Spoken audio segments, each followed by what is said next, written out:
Exercise number 5. While we rest peacefully in our beds at night, great machines are at work, turning out thousands and sometimes millions of copies of our morning newspapers, at the rate of 400 or more copies a minute. Full stop.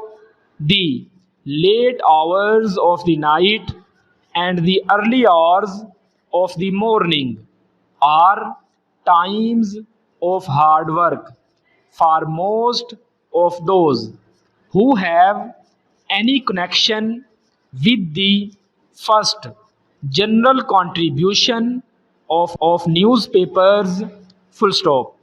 But so regularly does the paper appear on the streets that we usually buy it and read it through as a matter of course, giving little or no thought to the means used to bring it to us, or to the great care and planning and organization behind its daily sale, full stop.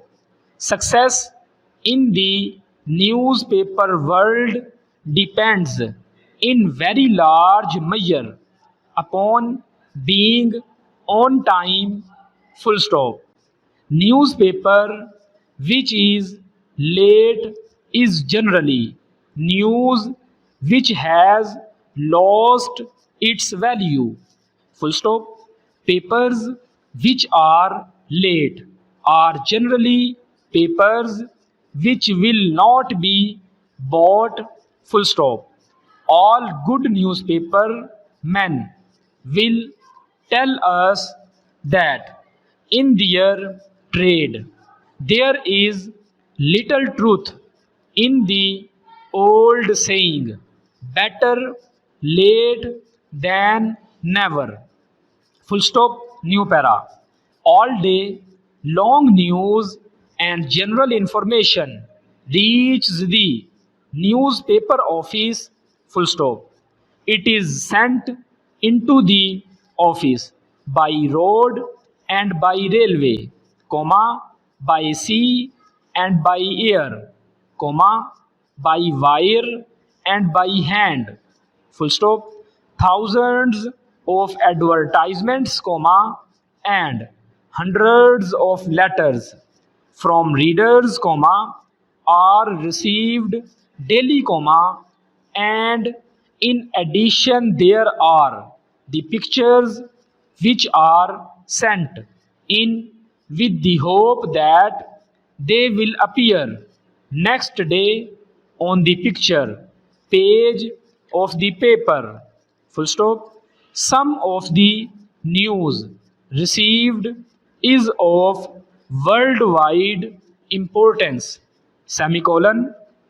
Some of it has very little value, but all this mass of copy must be read through by trained men who can immediately judge its worth, and either put it on one side or give it a place in the paper according to its special value or purpose, full stop. Headlines must be considered dash the size and the position on the page of the principal and of the secondary headlines, full stop. There is the last minute work dash the reports brought in, perhaps, by the men sent out to cover the big stories of the day, colon, the write-up of a new play put on that evening, colon, the story of a fire which breaks out just before the paper is ready for the machines, full stop. New para. And what of the life of the newspaper men who are sent out to cover the big stories, comma, the important events, comma, the last minute happenings, question mark. We like to think of them as leading lives very full of interest, semicolon. We picture them living near to the heart of history, comma, often knowing of some world important fact long before it is made known to the public, full stop. In the case of newspaper writers who are sent out to all parts of the world to report the news of the moment, comma, we may picture them as not only near to the heart of history, but even at times helping to make history, full stop. But the old hands at the work tell us that this picture of their lives exists only in the minds of those who have had no connection with the newspaper world, full stop. The truth, comma, they say, comma, is very different, full stop.